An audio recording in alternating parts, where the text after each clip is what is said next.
dengan Presiden. Indikasi, saya tidak mengatakan fakta ini. Ada indikasi kuat hubungan antara Pak Jokowi dan Ibu itu mau dijauhkan. Itu sudah terjadi sejak lama.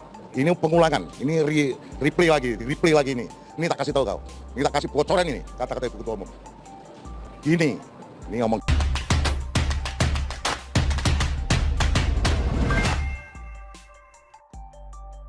PDIP takut Jokowi, ditulis oleh Eko Wibowo dari siwar.com. Belakangan ramai atau tepatnya semakin ramai serangan terhadap Ganjar Pranowo, Gubernur Jawa Tengah. Ganjar yang adalah kader PDIP sejati, adanya penyerangannya juga adalah kader PDIP. Bukan sekedar kader, tapi mereka yang di tataran elit partai pimpinan Bu Mega itu. Sekilas ini hanya masalah perseteruan terselubung antara pendukung Puan dan non-pendukung Puan yang menginginkan Ganjar untuk menjadi penerus Pak Jokowi nanti.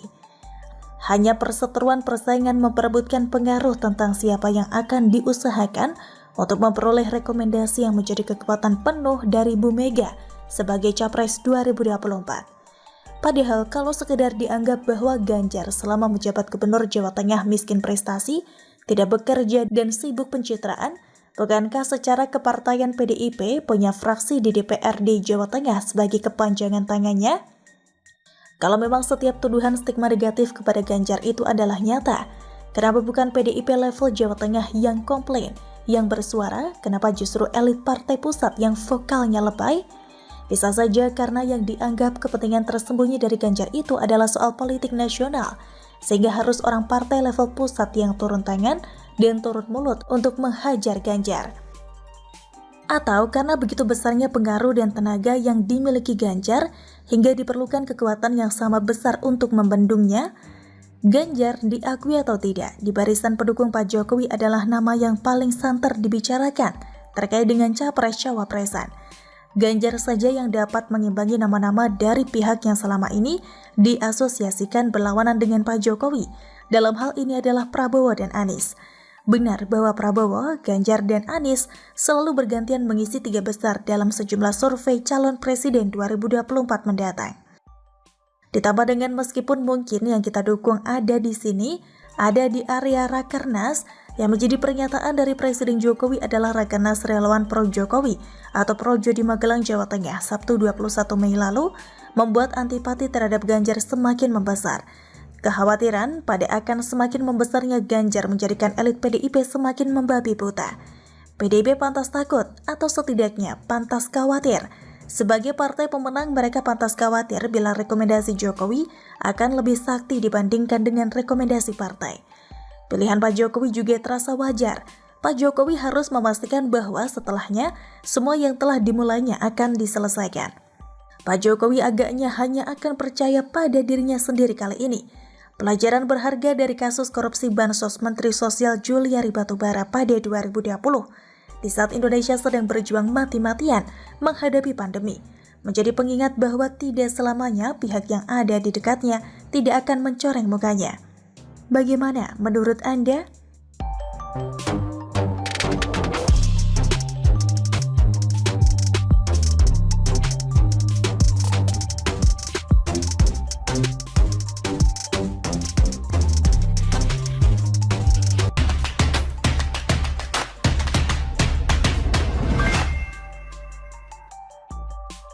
Saling remas tangan, AHY ngarep ada koalisi kuat dengan Anies di 2024. Ditulis oleh Papa Dimas dari siwar.com. Ajang Formula E telah selesai digelar dengan sukses Sabtu lalu. Kemudian banyak berita mengiringi setelahnya, terutama cerita bernuansa politik yang kental. Pagi ini saya melihat lini masa di akun Twitter, lalu melihat cuitan dari DPD Demokrat DKI Jakarta. Seperti gambar yang saya sertakan berikut menampilkan Gubernur DKI Jakarta Anies Baswedan dan Ketua Umum Partai Demokrat Agus Harimurti Yudhoyono saling meremas tangan.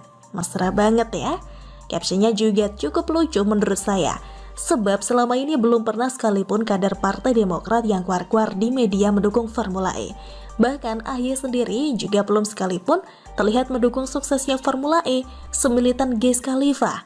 Lalu belakangan akhirnya terkuak AHY ikut aksi borong tiket demi menyelamatkan muka sang gubernur seiman yang dulu pernah jadi saingan dalam Pilgub DKI 2017. Tapi kenapa tiba-tiba pada saat balapan digelar, ia mengklaim dirinya mendukung energi bersih. Ia mengklaim dirinya mendukung energi bersih dan mendampingi Anies dengan harapan ada koalisi yang kuat untuk berjuang bersama. Ngakak dulu boleh dong. Ngarep banget lu Gus. Anies kan gak punya partai, bahkan sejauh ini belum ada satupun partai atau koalisi partai yang akan mengusung dia. Bahkan Nasdem yang diisukan akan mengusung Anies, justru sekarang selingkuh dengan Gerindra. Sementara Partai Demokrat juga belum menentukan arah koalisinya kemana. Dan kita tahu sendiri, presidential threshold Demokrat gak memungkinkan untuk mengusung capres-cawapresnya sendiri. Lalu, apa yang diharapkan Demokrat dari seorang Anies Baswedan? Sebab Demokrat sendiri saat ini juga elektabilitasnya semakin nyungsep. Terlebih banyak kasus hukum yang menyeret nama-nama kadernya. Belum lagi adanya isu kebobrokan partai berlambang Mercy itu yang baru saja dikuliti oleh seorang emak-emak. Meskipun dia hanya seorang penipu, tapi hal ini dirasa cukup mengguncang kubu Cikeas. Anies memang sudah punya pengalaman memimpin DKI Jakarta, meskipun banyak janjinya yang meleset. Kalau AHY, Pilgub aja gagal, pengalaman politik belum ada, tahu-tahu sudah jadi ketum partai. Tahu-tahu sudah jadi ketum partai.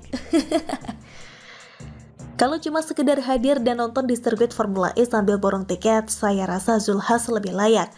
Sebab kabarnya PAN borong tiket hingga 1 tribun. Kalau cuma sekedar mendukung energi bersih dan mempromosikan Formula E, Tugel Botak penghuni Ancol jauh lebih layak koalisi dengan Anies. Entah koalisi dalam hal apa.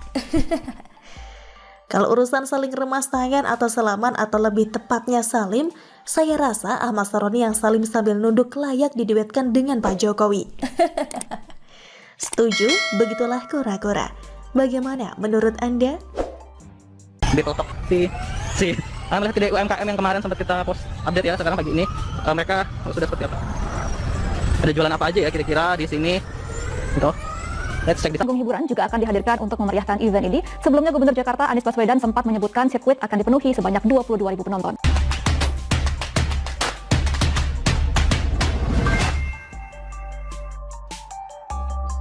UMKM Formula E sepi dan ada warga ngamuk beli tiket cuma dapat layar tancap.